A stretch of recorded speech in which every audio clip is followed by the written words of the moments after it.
Good morning viewers, welcome to back my YouTube channel. आज हम जानेंगे दवाई के खाली पैकेट का बहुत अच्छा सा इस्तेमाल और ऐसे ही बहुत सारे काम के यूजफुल टिप जो आपके बहुत सारे पैसों की बचत करेगी।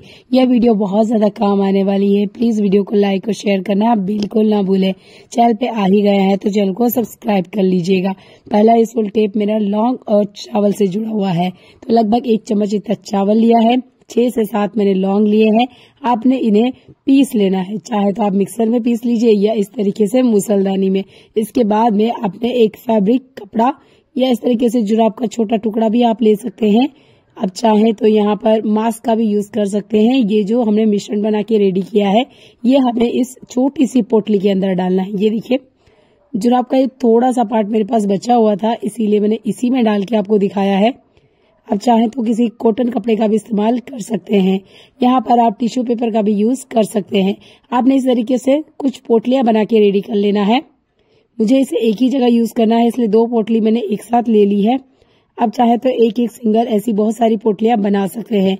देखिए अभी चल रहा है ठंड का मौसम, हम अगर एक गीला कपड़ा भी वार्डरोब में रख देते हैं या हमारे जो बिस्तर वगैरह हमने रखे हुए हैं अगर वो थोड़े बहुत भी गीले हैं या नमी है तो उसमें से आप देखोगे बहुत बुरी बैड स्मेल आती है और वक्त के साथ वहां पे फंगस भी आ जाते हैं।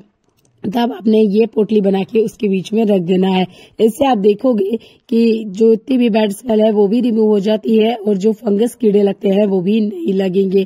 तो इस विंटर सीजन आपने ये टिप्स जरूर ट्राई आउट करनी है और इस तरीके से छोटी छोटी पोटली बना के आप अपने कपड़े, वार्डरोब और पलंग के अंदर रख दीजिएगा। इस सीजन आप टेंशन फ्री हो जाएंगे कि यहाँ पर कोई फंगस या कीड़ा लगेगा। ऐसा ही एक और कमाल का यूजफुल टिप है। देखिए ये वाले सिलिकॉन स्पैचुला जो है आप इनका यूज करते होंगे। अब अगर यूज करने के बाद हम नॉर्मल क्लीन करके इन्हें रख दें तो इसमें काफी सारी डर्ट गंदगी लग जाती है। तो जितने भी ये सिलिकॉन वाले स्पैचुला होते हैं इसके लिए एक स्पेशल टिप मैं लेकर आई हूँ, जिसके बाद में ना इसमें आपको चिपचिपाहट, गंदगी या मैल देखने को नहीं मिलेगा। कोशिश कीजिए आपने एक बर्तन में पानी लेना है। आप केक टिन का यूज जरूर करें, मैंने जल्दीबाजी में यहाँ बाउल ले लिया था। अब थोड़ा सा बर्तन लिक्विड लेना है, 3 से 4 ड्रॉप। थोड़ा सा हमने मीठा सोडा लेना है, ये भी लगभग आधे चम्मच के आसपास मैंने लिया था। अब इसके बाद में जो भी आपकी स्पैचुला है सिलिकॉन वाले ये इसके अंदर डाल देना है। थोड़ा सा विनेगर लेना है और इन तीनों चीजों को अच्छे से मिक्स होने देना है। देखिए रिएक्शन हो रहा है, होने दीजिए। आप इन्हें हिला दीजिए और 5 मिनट के लिए छोड़ दीजिए। यहाँ आपको कुछ भी करने की जरूरत नहीं पड़ेगी। अगर स्पैचुला की साइज बड़ी है तो जैसे मैंने कहा आप केक टिन लीजिएगा, केक टिन में ये अच्छे से सेट हो जाते हैं और अच्छे से डिप भी हो जाएंगे। अब आप 5 मिनट बाद हल्के हाथों से बस रब कीजिएगा। आप देखोगे इसके ऊपर जितनी भी गंदगी है, डस्ट है या जो भी धूल वगैरह लगी हुई है, तेल की वजह से चिपचिपाहट आ गई है, वो सब कुछ हट जाएगी। मैंने इसे करके देखा, एक बार में ही मुझे बहुत अच्छा इसका रिजल्ट मिला। क्योंकि ये जो स्पैचुला होते हैं इस तरीके के स्पेशल सिलिकॉन के, या जो हमारी कटलरी होती है ये है ना बहुत ज्यादा गंदी होती है, बहुत ज्यादा चिपचिपी होती है और जब हमें यूज करना होता है उसके पहले हम इसे धोते हैं। तो कोशिश कीजिएगा हफ्ते में एक बार आप इस टिप को यूज करें और अपने जितने स्पैचुला है, कटलेरी है, उसको बहुत आसानी से आप क्लीन कर सकते हैं। अगर बहुत ज्यादा गंदगी है तो आप यहाँ पर गर्म खोलते हुए पानी का भी इस्तेमाल कर सकते हैं, उससे भी गंदगी बहुत आसानी से निकल जाती है। बहुत आसान सा ये टिप है। प्लीज कटलेरी को और चम्मच वगैरह या इस तरह की स्पैचुला को ऐसे साफ करें। ऐसा ही कमाल का यूजफुल टिप मेरा चॉपिंग बोर्ड से जुड़ा हुआ है। ये वुडन वाला ले लीजिए या स्टील वाला। देखिए जब भी हम चॉपिंग करते हैं आपने देखा होगा ये बहुत ज्यादा मूव करता है, अपनी जगह पे रहता ही नहीं है। तो इसके लिए 2 तरीके हैं। एक तो आप चॉपिंग बोर्ड के नीचे कपड़ा लगा लीजिए या फिर इस तरीके के जो मिठाई के रबड़ होते हैं डिब्बे पे जो लगे होते हैं इनका भी आप यूज कर सकते हैं। वैसे इसे यूज करना थोड़ा सा रिस्की है, आप इसे बीच में नहीं लगा सकते। इस तरीके से आपने साइड में लगाना है क्योंकि बीच में हम चॉपिंग करते हैं। चाहे तो इमरजेंसी में आप रबड़ का यूज कीजिए या इसके बेस में कपड़ा लगाइएगा। इससे क्या होगा, ये चॉपिंग बोर्ड अपनी जगह से हिलेगा नहीं। विंटर सीजन है और कोई सा भी मौसम हो, हमारे हाथ जो है वो हमेशा ही धुलते ही रहते हैं। स्पेशली हम गृहिणी है तो हर काम के बाद हम हमारे हाथों को वॉश करती हैं। हर बार हम वैसलीन या हर तरह का मॉइस्चराइजर लगाए ये पॉसिबल नहीं हो पाता है। तो देखिए यूज हम नॉर्मली साबुन का ही करते हैं। इस साबुन के साथ ही आज हम एक जुगाड़ करेंगे जिसके बाद में आप बिना किसी मॉइस्चराइजर के भी टेंशन फ्री रहेंगे कि आपके हाथ रब होंगे या बहुत ज्यादा ये ड्राई हो जाएंगे। आपने क्या करना है, थोड़ा सा साबुन ग्रेट करना है। आप चाहे तो पूरा साबुन भी ग्रेट कर सकते हो, मैं थोड़ी सी क्वांटिटी में आपको बना के बता रही हूँ। और थोड़ा सा लेना है हमें यहाँ नारियल का तेल। ये देखिए तो मैंने अंदाजे से तेल लिया था, लगभग आधी चम्मच के आसपास। ध्यान दीजिएगा, जैसे ही कोकोनट ऑयल हमारी स्किन से टच होता है वो पिघलना स्टार्ट हो जाता है, तो थोड़ा सा कम ही लीजिएगा जितना भी आप ये साबुन का जो बुरादा बना रहे हो उसके हिसाब से। ये देखिए बहुत ज्यादा ये पिघल गया था, पर यहाँ पे कुछ भी वेस्ट नहीं होगा क्योंकि जो नारियल का तेल होता है ना वो बहुत जल्दी ठंड में सेट हो जाता है।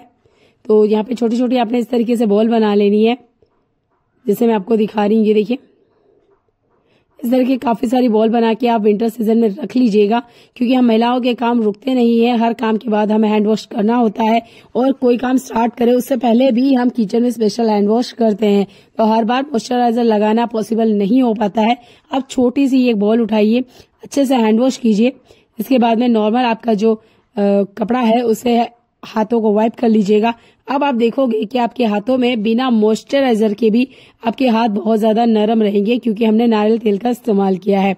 नारियल तेल बिल्कुल भी नुकसानदेह नहीं होता है, इसमें कोई केमिकल यूज नहीं होता है। बहुत सारे स्टेट में नारियल तेल को खाया भी जाता है, ठीक है। तो आप नारियल तेल का ही यूज करें, चाहे तो आप सरसों के तेल का भी यूज कर सकते हैं, पर बहुत सारे लोग कहते हैं सरसों के तेल से स्किन काली होती है, इसलिए मैंने यहाँ नारियल का तेल यूज करना बताया है।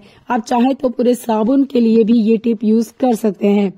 अब देखिए थोड़ा सा एक और मैंने टुकड़ा लेके आपको दिखाया है, ताकि आपको ये ना लगे कि यहाँ पे जो साबुन है वो झाग नहीं बनाएगा। देखिए झाग बनता है, ऐसा नहीं कि झाग नहीं बनेगा। ये देखिए बराबर झाग बन रहा है। अब मैं आपको वापस से हाथ साफ करके दिखा रही हूँ। हाथ भी बहुत बढ़िया से साफ हो जाते हैं, क्योंकि एक बार हाथ धोने के लिए हमें लगभग इतना छोटी सी जो बॉल बना के मैंने आपको बताई है, इतना ही हमें साबुन लगता है। बहुत आसानी से आप हाथ भी क्लीन कर लोगे। तो विंटर सीजन में आप कितनी भी बार हाथ धोइए, आप टेंशन फ्री हो जाएंगे कि हमें बार बार मॉइस्चराइजर लगाना है। देखिए बिना मॉइस्चराइजर के भी आपके हाथ नरम रहेंगे लगभग 3 से 4 घंटे के लिए। बहुत आसान सा टिप है, इसे जरूर यूज करें। हमारे घर से ऐसी 2 खराब चीजें निकलती हैं जिसका हम यूज नहीं करते हैं। पहला, ये नींबू का छिलका, अक्सर हम इसे डस्टबिन में फेंक देते हैं, पर आपको पता है ये बहुत अच्छा क्लींजर का काम करता है। कैसे? तो आपने लेना है मिक्सर का जार, इसके अंदर कुछ टुकड़े काट के आपने डाल देना है। अब चाहे तो पूरे नींबू का भी इस्तेमाल कर सकते हैं। दवाई का खाली पैकेट लेना है। देखिए 2 तरह के पैकेट आते हैं, एक ये प्लास्टिक का आता है, एक होता है फॉइल पेपर वाला। आप दोनों का यूज करते हो, जो भी आपके पास अवेलेबल है उसको यूज कर लीजिएगा। मेरे पास एक खाली वाला रखा हुआ था। इसके छोटे छोटे टुकड़े करके ना हमने मिक्सर जार के अंदर डाल देना है, जिससे मैं आपको दिखा रही हूँ। ये देखिए इन टुकड़ों को काटने के बाद आपने यहाँ पर थोड़ा सा पानी लेना है। अगर आपको लगता है कि इस जार में से बहुत ज्यादा बैड स्मेल आ रही है, तो थोड़ा सा आप यहाँ बर्तन लिक्विड भी यूज कर सकते हैं, 1 से 2 ड्रॉप। अच्छे से मिक्सर में 2 मिनट इसे चला लीजिएगा। आप देखोगे इस जार के अंदर की जितनी भी बैड स्मेल है वो भी रिमूव होती है, और जो हमने यहाँ पर दवाई के खाली पैकेट को कट करके डाला है ना, उसकी वजह से इसकी ब्लेड है वो अच्छे से शार्प हो जाती है।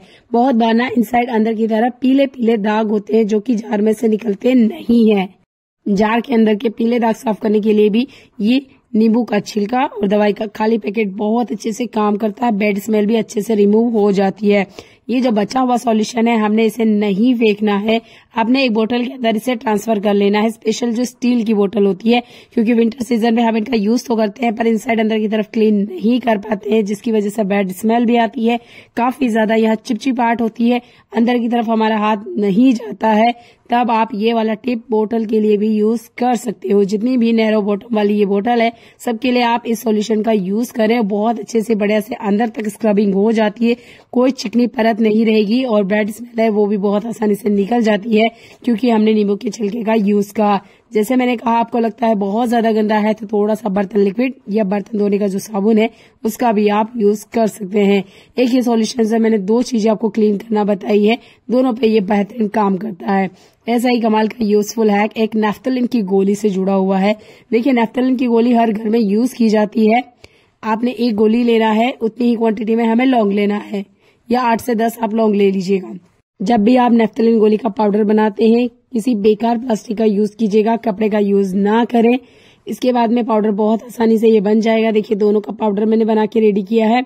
अब इसे यूज कैसे कर रहा है। आपके घर में नहाने के जो साबुन होते हैं, खाली होने के बाद अक्सर हम इन्हें फेंक देते हैं, हम भी फेंकते हैं, आप भी फेंकते हैं। देखिए इसे फेंकना नहीं है, एक सेफ्टी पिन की मदद से इसे बारीक बारीक होल कर लेना है। इसके अंदर ऑलरेडी पेपर होता है जिसमें काफी अच्छी खुशबू होती है, फ्रेग्रेंस होती है। और ये जो हमने सॉल्यूशन बनाया है नेफ्थलीन गोली का और लौंग का, ये भी इसके अंदर डाल देना है। अच्छे से इसे पैक कर लीजिएगा सेलो टेप से। बारीक बारीक हमने छेद किए हैं तो हल्की हल्की सी स्मेल इसमें से आती रहेगी। देखिए हम बहुत बार ना मार्केट से महंगे फ्रेशनर लेकर आते हैं घर को महकाने के लिए, स्पेशल वॉशरूम के लिए हम जरूर लेकर आते हैं। तो वॉशरूम से जो एक खाली पेपर निकल रहा है ना, बस इसी का यूज करना है। एक नेफ्थलीन की गोली, थोड़ा सा लौंग डाल के ये पाउडर बना लीजिएगा। इस खाली पैकेट को आप भर लीजिए और वॉशरूम और टॉयलेट 2 जगह आप इस्तेमाल करके देखिएगा, जितनी बैड स्मेल है वो रिमूव हो जाएगी। सिंपल सा है, देखने के लिए आपका बहुत सारा धन्यवाद।